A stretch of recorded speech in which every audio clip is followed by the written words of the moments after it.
Game on. Kwa habari za burudani na michezo, tafadhali usisahau kugusa neno subscribe.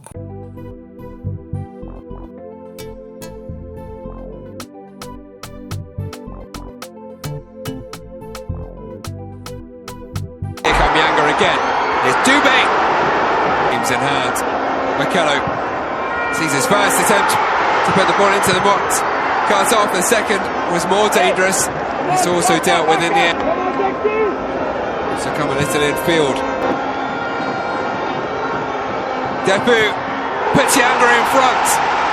1-0 with 30. Huyo ni Fabrice Luamba Ngoma, mmoja kati ya mchezaji ambaye alikuwa kiunda ama kihudumu kunako kikosi cha wekundu wa Msimbazi Simba. Amepita mikono ya makocha wengi sana, lakini kocha ambaye amekuja kwa hivi sasa ameona hafai kuwa naye na atafuta changamoto nyingine. Hivyo Fabrice Ngoma ameamua kwenda kuanza maisha yake mengine. Na Fabrice Ngoma kwa sasa anaweza kuona ni mtu ambaye anakuwa na bahati sana na mipira aina hii, kona au free kick.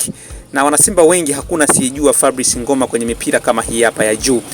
Faida kubwa ambayo Fabrice Ngoma inamfavor sana ni urefu aliokuwa nao. Anaotumia vizuri sana. Na urefu wa futi 6.7 ambao ni urefu mzuri sana kwa mipira ya juu. Ngoma huwezi kumuwini, na ndio maana matokeo haya mara nyingi hata alipokuwa Simba Sports Club alikuwa akiwapa Simba matokeo namna hii, magoli ya kichwa. Kwa hiyo ukiwa na urefu wa Kibabage au Mohamed Hussein, basi huwezi ukashindana na Fabrice Ngoma kwenye mipira kama hii. Ni lazima akudhuru tu ukiwa na mabeki wa aina hiyo kulinda goli lako. Ngoma mipira free kick ikipigwa mizuri akiwa golini, chunga sana wanaomzunguka wawe wana urefu sambamba na Fabrice Luamba Ngoma. Hiyo ndio faida kubwa ya Fabrice Ngoma.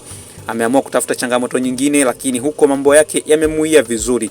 Klabu yao kwa sasa inamtegemea kwenye kazi kubwa ambayo anaifanya Fabrice Ngoma, na ukitazama pongezi kubwa ambayo anampongeza kwa sasa Fabrice Ngoma.